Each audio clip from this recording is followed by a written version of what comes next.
Hello and Assalamu alaikum. I'm your host Maida Noor with Health और by Caregiver Alliance और आज हमारे इस लाइव सेशन का टॉपिक है कॉमन डाइजेस्टिव डिसऑर्डर्स, जिस पर बात करने के लिए हमें ज्वाइन कर रहे हैं डॉक्टर मोहम्मद उमैर गुल। He is a senior registrar from services hospital Lahore. अस्सलाम वालेकुम सर, कैसे हैं आप? वालेकुम सलाम। अल्हम्दुलिल्लाह मैं ठीक हूँ। और आप सब कैसे हैं? अल्हम्दुलिल्लाह, अल्लाह का शुक्र। जैसा कि आप सब जानते हैं कि आज का हमारा टॉपिक डाइजेस्टिव इश्यूज पे है। हमें पता है कि जो गैस्ट्रोइंटेस्टिनल इश्यूज हैं बहुत ज्यादा प्रेवलेंट हैं वर्ल्ड वाइड और एनुअली 8 मिलियन डेथ्स ये कॉज कर रहे हैं। सर मैं आपसे ये पूछना चाहूंगी कि आपके पास स्टमक के कौन कौन से प्रॉब्लम्स डेली लाइफ में रिपोर्ट होते हैं? जी बिल्कुल, आपकी बात ठीक है। स्टमक के मसाइल बहुत ज़्यादा हैं और ख़ास तौर पर जिस तरह का हमारा लाइफस्टाइल है तो ये मसाइल काफ़ी हद तक अब बढ़ चुके हैं। जो हमारे पास मैदे के हवाले से पेशेंट रिपोर्ट होते हैं उसमें मुख्तलिफ डिजीज़ जिसमें ख़ास तौर पर गर्ड, मैदे की तेज़ाबियत का ज़्यादा होना, मैदे में दर्द होना, भूख का ना लगना, कॉन्स्टिपेशन और पूरे पेट में दर्द, ये वो मसाइल हैं जो कि बड़े फ्रीक्वेंट आते हैं और इनके मरीज़ भी काफ़ी ज़्यादा होते हैं। और ख़ास तौर पर जो अभी मौसम चल रहा है, इस सीज़न में इस तरह के मसाइल जिसमें गैस्ट्रोएंटेराइटिस, वॉमिटिंग, लूज़ मोशन, ये मसाइल कुछ ज़्यादा बढ़ जाते हैं। तो ये वो सारे मसाइल हैं जो कि मैदे के हवाले से बहुत सारे पेशेंट हमारे पास आते रहते हैं। जी सर। सर अब हमारे व्यूअर्स की ग्रैंड अंडरस्टैंडिंग के लिए मैं आपसे कुछ क्वेश्चनिंग करूंगी जिससे आप आंसर्स दीजिएगा। सर मेरा पहला क्वेश्चन है, how does food move through digestive tract? हमारे ट्रैक से फूड मूव कैसे करता है? जी बिल्कुल, सफ़र जो है ट्रैक का, ये शुरू होता है हमारे माउथ से। यहाँ से च्यूइंग का प्रोसेस होता है, यहाँ पर इससे होते हुए इसोफेगस, जिसको हम खुराक की नाली कहते हैं, खुराक खुराक की नाली से होते हुए स्टमक मैदे में जाती है, जहाँ पर कुछ देर इसका स्टे होता है। वहाँ पर चर्निंग होती है, मैदे की हरकत होती है जो को इसको डाइजेशन में हेल्प करती है। मैदे के बाद यही फूड आपकी छोटी आंत, स्मॉल इंटेस्टाइन, वहां पर भी डाइजेशन का प्रोसेस होता है और यहाँ से डाइजेशन का प्रोसेस होते हुए लार्ज इंटेस्टाइन, रेक्टम और एनस के जरिए ये सारा प्रोसेस मुंह से शुरू होने के बाद रेक्टल कैनाल तक जाके ये प्रोसेस सारा खत्म होता है। ठीक हो गया। सर मेरा नेक्स्ट क्वेश्चन है कि where most of the digestion take place? हमारा जो ये सारा हजम का निजाम है, जो हाजमा है, ये कहाँ होता है मोस्टली? जी डाइजेशन हमारे मुंह से ही शुरू हो जाती है। जैसे ही हम अपने च्यूइंग का प्रोसेस स्टार्ट करते हैं तो कुछ कार्बोहाइड्रेट्स जो हैं वो मुंह के अंदर ही डाइजेस्ट होना शुरू हो जाते हैं। लेकिन फिर ये प्रोसेस कुछ मैदे में होता है और जो सबसे ज़्यादा डाइजेशन है वो हमारी स्मॉल इंटेस्टाइन में होती है। डाइजेशन का जितना मेजर प्रोसेस है वो स्मॉल इंटेस्टाइन में कंप्लीट होने के बाद फिर वो लार्ज इंटेस्टाइन के अंदर फूड चली जाती है, जहाँ पर वाटर एब्जॉर्प्शन होती है। लेकिन जो डाइजेशन है उसका मेनली जो मेजर पोर्शन है वो हमारी स्मॉल इंटेस्टाइन के अंदर ही उसका प्रोसेस मुकम्मल हो जाता है, जी सर। जिसको हम सर मेरा छोटी नेक्स्ट, आंत भी कहते हैं। जी, small intestine. Sir next question है कि कौन सा फूड हमारे ये जो नाली है, खुराक की नाली है, इसको नुकसान पहुंचाती है? कौन सी ऐसी खुराक है जो हमारी इस खुराक की नाली को नुकसान पहुंचाती है? जी बिल्कुल, ये जो लाइनिंग है, झिल्ली है, ये बड़ी सेंसिटिव होती है और कुछ खुराक जो कि जिसके हम काफ़ी हद तक आदी भी हो चुके हैं, ये इसके लिए बड़ी ख़तरनाक हो सकती हैं। ख़ास तौर पर स्पाइसी फूड, तेज़ मिर्च मसाले वाली फूड और ख़ास तौर पर गरम फूड। खाना गरम खाने से इसीलिए ही मना किया गया है क्योंकि ये हमारी झिल्ली को बहुत ज़्यादा मुतासिर करता है।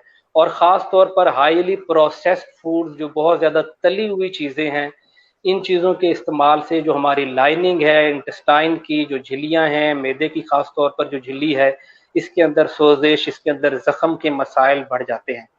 तो यही जो तली हुई चीज़ें हैं, प्रोसेस्ड फूड, अल्कोहल, ख़ास तौर पर कैफ़ीन, कॉफ़ी और स्पाइसी फूड जो हैं, ये हमारी लाइनिंग्स को, डाइजेशंस को मुतासिर कर सकती हैं। और सर यही फूड है जो हमारी डेली रूटीन का हिस्सा है। मतलब फास्ट फूड आजकल एग्जैक्टली के बच्चों में आप देख लें कितना कॉमन है। बिल्कुल, ये हमारा ही इसमें सारा हाथ है और जितना भी हमने अपने मैदे को बिगाड़ा है, अपनी डाइजेशन को ख़राब किया है, मैदे के मसाइल का सारा हमारे लाइफ़स्टाइल के साथ, हमारे खाने-पीने के तौर तरीकों के साथ इसका बहुत ज़्यादा रिलेशन है। और हम इसके खुद ही जिम्मेदार हैं इन सब मसाइल के। सर मेरा नेक्स्ट क्वेश्चन है, what causes slow digestion of food in stomach? ये जो हजम का निजाम है ये इतना सुस्त क्यों है हमारे मैदे में?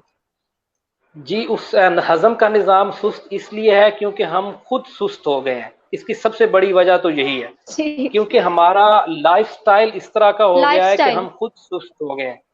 हमारी कोई फिजिकल एक्टिविटी नहीं है, खाना खाया और उसके बाद लेट गए, सो गए, लेट गए। कोई एक्सर्शन नहीं है, कोई एक्टिविटी नहीं है, वर्जिश नहीं है। तो सबसे बड़ी वजह, और इसी वजह से हमारा जो मेटाबॉलिज्म है, जिसने जो केमिकल प्रोसेस है जो होने हैं वो स्लो डाउन हो जाते हैं, और उसकी वजह हमारा अपना ओवरऑल सुस्तपन ये है। बहुत सारी और वजूहात हैं जिनमें डायबिटीज का है, इसमें मैदे की हरकत, मैदे की जो मूवमेंट है ये कम हो जाती है। एजिंग है, बुढ़ापे में वजन अगर आपका बढ़ रहा है, वजन बढ़ने में भी आपकी जो डाइजेशन है ये पुअर हो जाती है। तो ये सारे फैक्टर्स हैं, और बहुत ज्यादा पेट भर के खा लेने से भी डाइजेशन का जो प्रोसेस है ये स्लो डाउन हो जाता है। तो इसमें सबसे बड़ी रीजन तो हमारा जो फिजिकल इनएक्टिविटी है, जो लाइफस्टाइल है, ये बहुत बड़ा रोल प्ले कर रहा है हमारी डाइजेशन को पुअर करने में। जी, हमारा लाइफस्टाइल बहुत ज्यादा रोल प्ले करता है। सर आप एक्सरसाइज को स्लो डाइजेशन से किस तरह रिलेट करेंगे? कितना बड़ा रोल है एग्जैक्टली एक्सरसाइज का? ये बहुत बड़ा रोल है। देखिए, आप अगर आप खाना खा के फौरी ही बैठ जाते हैं और आप पूरे दिन के अंदर बस खाते हैं, पीते हैं और सो जाते हैं या बैठ जाते हैं, तो आपका ओवरऑल जो निज़ाम है, सिर्फ डाइजेशन की मैं बात नहीं कर रहा, आपके जिस्म जी, में जितने भी कीमियाई अवामिल हैं वो सारे स्लो डाउन हो जाएंगे, और ये सारी चीजें बूस्ट होंगी, ये सारी चीजें बेहतर होंगी आपकी एक्सरसाइज करने से। जब आप जी एक्सरसाइज सर। करेंगे तो आपको भूख भी प्रॉपर लगेगी, आपको प्यास ज्यादा लगेगी, आप पानी पिएंगे और यही पानी आपकी मेटाबॉलिज्म को मजीद बेहतर करेगा। जब पूरे जिस्म का ही एक निज़ाम बेहतर होगा तो उसमें डाइजेशन, जाहिरी बात है, वो भी इससे इफेक्ट होगी और वो भी आपको ठीक होगी, आपको भूख ठीक लगेगी, आपका जो खाना खाएंगे वो हजम अच्छे तरीके से होगा, और आपको जो मैदे के ये सारे मसाइल हैं ये बिल्कुल ठीक हो सकते हैं। जी सर, मेरा नेक्स्ट क्वेश्चन भी इसी से रिलेटेड है कि जो हजम का निजाम सुस्त है, एक तो एक्सरसाइजेस का क्योर है, और इनके इसके क्योर में क्या क्या चीजें हो सकती हैं? जी, और इसके क्योर में ये है कि हम मल्टीपल स्मॉल मील्स लें, एक ही बार पेट भर के खाना मत खाएं, जो कि हमारा यूजुअली निज़ाम यही है कि बस जी, अब खा रहे हैं तो बस इसको डट के खा लो, टिका के जी। खा लो, ताकि फिर दोबारा भूख ना लगे। भाई, भूख लगना यानी अच्छा मील है, को अगर आपको डिवाइड करके दोबारा खाएं। भूख लग जाए तो बिल्कुल डिवाइडेड स्मॉल मील्स लें और मुख्तलिफ टाइम में लें। 3 टाइम खाना खाने ठीक है। से बेहतर है आप दिन में 5 बार खाना खा लें, लेकिन पेट में गुंजाइश रख के, पेट में जगह रख के। अगर आपको खाएंगे, ना आपको एसिडिटी होगी, ना आपको इनडाइजेशन होगी, आपकी डाइजेशन भी प्रॉपर होगी, भूख भी आपको ठीक लगेगी, और आपके जो मैदे के इस तरह के मसाइल हैं ये बिल्कुल ठीक हो जाएंगे। आप अपने खाने को डिवाइड करें, कभी भी ये रूल तो खत्म हो गया है कि सुबह खाओ और शाम को खाओ, ये तो बड़ी बैड हैबिट है, और मैं हमेशा इसको जी, डिस्करेज करता हूं कि आप कोशिश करें। और कुछ लोग कहते हैं कि सर हम शुगर के मरीज नहीं है तो क्या हम भी 4 से 5 बार खाना खाएं? तो ये रूल सब पर इक्वली लागू सब पे। होता है कि आप चाहे शुगर के मरीज नहीं भी हैं, आप अपने खाने को डिवाइड करें 4 से 5 चीजों में। आप बार बार थोड़ा थोड़ा खाते रहे तो आप फील करेंगे आपको कोई एसिडिटी नहीं होगी, आपकी डाइजेशन बड़ी बेहतरीन हो जाएगी। लेकिन बदकिस्मती से ना हमारा ये रवैया है, ना हमारा इस तरह का कोई रोल है। हम उसी तरह के आदी हैं कि सुबह डट के खाओ और शाम को डट के खाओ, जी सर। और फिर जाहिर है फिर वो मैदे के मसाइल और वो सारी चीजें आपके सामने देखने जी को मिलती हैं। सर, जो हमारा डिनर मील है, जो हम रात को खाना खाते हैं, खाना खाया और फौरन सो गए, इसका बड़ी कितना बड़ा बुरी रोल है आदत है ये। हमारे? जी इसका सर। बेहतरीन हल तो ये है कि लेकिन आप सर ये जब हमारी कॉमन प्रैक्टिस है, हमारे अवाम में कॉमन प्रैक्टिस है ये। बिल्कुल बिल्कुल, अब लाइफस्टाइल में पहले बता चुका हूँ इस तरह का हो चुका है। तो इसको आप उल्ट कर लें कि आप रात को कम खाना खाएं और सुबह नाश्ता आप डट के अगर करना भी चाहें तो जी आपके सर। पास गुंजाइश है, बल्कि आपको नाश्ता अच्छा करना चाहिए, क्योंकि आप जी पूरा सर। दिन वर्किंग करेंगे, आप पूरा दिन चलते भी रहेंगे, जाहिर है। तो अगर आपने नाश्ता हैवी किया भी होगा तो उसको आपको ज्यादा इफेक्ट नहीं होगा। लेकिन अगर आप वही हैवी मील रात को खाते हैं और स्पेशली लेट नाइट, और ये बड़ी बुरी जी, प्रैक्टिस है और जी ये सर। बन चुकी है, बदकिस्मती से ये कॉमन आदत प्रैक्टिस बन है। चुकी है कि बिल्कुल कॉमन प्रैक्टिस है कि रात को 10 बजे खाना खाना, और खाना भी बड़ा डट के, और उसके 2 घंटे के बाद 1 घंटे के बाद सो जाना। और फिर जाहिर है वो इतना खाना और फिर फौरी सो जाना, तो वो जाहिर है रिगर्ज होगा, खाना आपका ऊपर की तरफ उठेगा और उससे आपकी तेजाबियत के मसाइल बढ़ जाएंगे।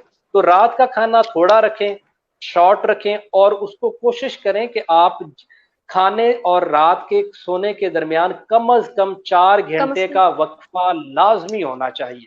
चाहे आप थोड़ा खाना खाएं, चाहे आप ज्यादा खाना खाएं, एक असूल बना लें कि रात का खाना और सोना इसमें कम अज कम 4 घंटे लाजमी होना चाहिए। अगर 4 घंटे से कम है तो फिर समझ लें कि आप अपने मैदे के साथ कंप्रोमाइज कर रहे हैं, आप अपने मैदे के मसाइल को बढ़ा रहे हैं।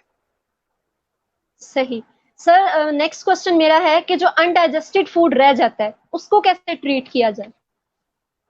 अनडाइजेस्टेड फूड होगा कब, इसको पहले तो ये जाने ना कि अनडाइजेशन होगी कब, इनडाइजेशन इसको हम बोलेंगे।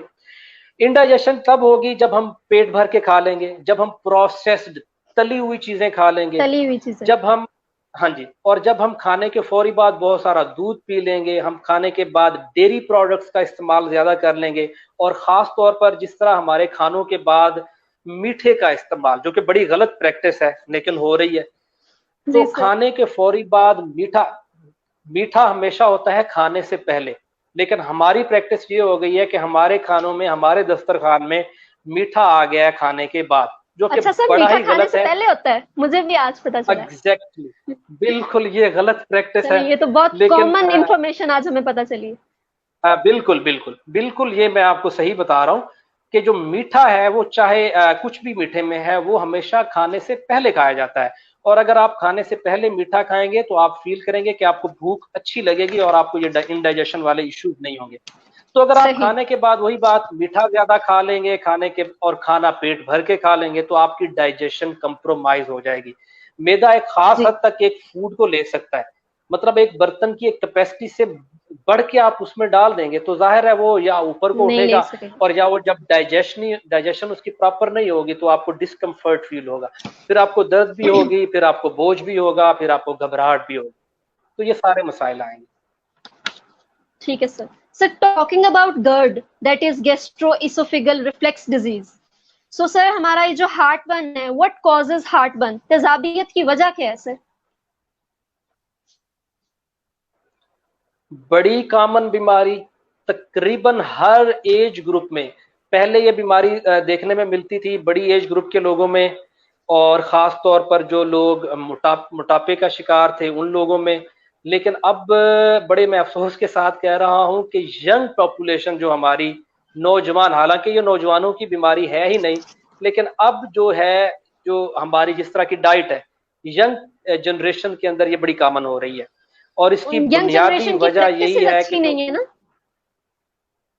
एग्जैक्टली हमारा फूड हेल्दी नहीं है, हमारे खाने पीने के तरीके हेल्दी नहीं है, ना हम सब्जियां खाते हैं, ना हम फ्रूट का इस्तेमाल करते हैं, और जंक फूड का बेजा इस्तेमाल और बहुत ज्यादा इस्तेमाल इसकी सबसे बड़ी वजह। और वजह यही है कि एसिड जो है ये हमारे स्टमक के अंदर है, ये डाइजेशन के लिए है, लेकिन यही एसिड जब मैदे से निकल के ऊपर खुराक वाली नाली में आएगा तो ये जला के रख देगा, ये आपकी जो नाली है इसमें जलन का एहसास पैदा करेगा। और ये जाहिर है तब ज्यादा होगा जब हम जंक फूड ज्यादा लेंगे, स्पाइस ज्यादा लेंगे, अपनी कैपेसिटी से ज्यादा खाएंगे, तो जाहिर है वो फूड रिगर्ज होके जब ऊपर आएगा तो उसके साथ एसिड भी ऊपर आएगा, और जो खुराक की नाली है ये एसिड को बर्दाश्त नहीं कर सकती। मैदे के अंदर एसिड है, मैदा इसको बर्दाश्त करता है, मैदे के अंदर ही एसिड को रहना चाहिए। यही एसिड जब खुराक वाली नाली में आएगा तो ये हार्ट बर्न, छाती में जलन, सीने में जलन, घबराहट, और इवन इसके साथ अगर ये लंबे अरसे तक रहे तो इससे छाती में दर्द भी हो सकता है, और कुछ लोगों को इसकी जो अलामात हैं वो दिल के दर्द के साथ मिलती जुलती भी हो जाती है। और सम टाइम एक फिजिशियन के लिए, डॉक्टर के लिए ये दर्द को डिफरेंशिएट करना बड़ा मुश्किल हो जाता है कि ये दर्द मैदे की वजह से हो रहा है या ये दर्द दिल की वजह से हो रहा है। तो ये मैदे की वजह से जो इसका एसिडिटी है उसकी वजह से GERD होता है। सर आपने हार्टबर्न को रिलेट किया कि ये पहले होती थी सिर्फ ओबीज लोगों में। एग्जैक्टली, ओबीज में, डायबिटिक्स के साथ कैसे रिलेटेड है ये? जी, ओबेसिटी के साथ बिल्कुल रिलेटेड है। ओबेसिटी के अंदर हाइएटल हर्निया होता है कि मैदे का साइज एक साइड से बढ़ जाता है, तो उस वजह से एसिड ज्यादा प्रोड्यूस हो जाता है और उसमें एसिडिटी के मसाइल जो हैं वो ओबीस पर्सन के अंदर बढ़ने के इम्कानात ज्यादा होते हैं। जी सर। नेक्स्ट क्वेश्चन की तरफ चलते हैं। फूड पॉइजनिंग हमारे यहाँ बहुत कॉमन है। तो फूड पॉइजनिंग होती है कॉन्टेमिनेटेड फूड, गंदा पानी, गंदी फसलों से जो पानी आ रहा है, गंदा पानी लगा देते हैं सर। हमारे यहाँ ये कॉमन प्रैक्टिस है कि गंदा पानी लगा देते हैं फसलों को। तो सर इससे क्या कैसे प्रिवेंट कर सकते हैं हम इसको, फूड देखें जी, पॉइजनिंग को कैसे प्रिवेंट कर सकते हैं? जी, आप ना पानी को रोक सकते हैं, ना सब्जियों के उगने के अमल को रोक सकते हैं। वो तो उसी तरह से जी उगती रहेंगी और वही पानी लगता रहेगा सदा हमेशा से। आप अपने लेवल पे ये कर सकते हैं कि जो फूड आप बनाएं आप उसको अच्छी तरह धोएं। आप जी जो भी सर। सब्जियां हैं उसको अच्छी तरह धोएं। और यस। जब हम फूड कोई भी इस्तेमाल करें तो उसकी कुकिंग में हम उसको कोशिश करें कि अच्छी तरह पका लें। अगर हम किसी भी फूड को, चाहे वो सब्जियां हैं या वो इवन गोश्त है, गोश्त गोश्त से भी फूड पॉइजनिंग हो सकती है, दूध से भी हो हाँ सकती जी। है। अगर हम उसको अच्छी तरह बॉयल कर लें, उसको पका अच्छी तरह लें, तो जो पकाने से जो बैक्टीरियाज हैं वो मोस्टली जो है पक जाते हैं, वो उनमें कोई मसाइल नहीं होते। अगर अनकुक फूड है, प्रॉपरली कुक नहीं हुआ तो उससे मसाइल बढ़ सकते हैं। बाकी फूड पॉइजनिंग जो है वो ज्यादा तौर पे गैर मयारी मशरूबात जो खास तौर पर बाजारों में दस्तयाब हैं उनके पीने से, हाथ ना धोने से, और बाजार की चीजें खास तौर पर जो अभी गर्मियों के मसाइल हैं, जो तरह तरह के जूसेस बाहर मिल रहे होते हैं जिनकी कोई मयार नहीं होता, जो कि स्टैंडर्ड नहीं है, उनसे ये मसाइल सबसे ज्यादा सामने आते हैं। तो कोशिश करें कि इस तरह की चीजों को अवॉइड करें, घर की बनी चीजें खाएं, और जो घर में भी इस्तेमाल करें उसको प्रॉपर कुक करके अगर आप उसको इस्तेमाल करें, हाथ को अच्छी तरह धो के इस्तेमाल करें, तो फूड पॉइजनिंग के इम्कानात काफी हद तक कम हो जाते हैं। जी सर। सर आपने प्रॉपर कुकिंग की बात की, तो ब्लांचिंग का प्रोसेस आजकल देख रहे हैं कि काफी प्रैक्टिस में है घरों में। सब्जियों को उबाल के हम लोग यूज कर रहे हैं आजकल, ताकि हम प्रिवेंट कर सकें फूड की किसी भी जी, तरह की कॉन्टेमिनेशन। जी बिल्कुल, सब्जियों को उबालें, और उबालना ज़रूरी है। आपकी बात बिल्कुल ठीक है, जिनको जो पानी लगता है वो बिल्कुल ठीक नहीं होता। आप सब्जियों को उबालें अच्छी तरह, और आप ये मेक श्योर कर लें कि आपने उसको इस हद तक पका लिया है कि उसके अंदर अब कोई कंटेमिनेशन का एलिमेंट बाकी ना रहे। तो बाकी ये अच्छी नहीं बात रहे। है, बिल्कुल ठीक है, बिल्कुल। ओके व्यूअर्स, हम आज के टॉपिक पे बात कर रहे हैं डाइजेस्टिव इश्यूज की। हमारे साथ डॉक्टर उमैर मौजूद है। यहाँ हम लेंगे छोटा सा ब्रेक, उसके बाद आपको ज्वाइन करेंगे, कहीं मत जाए।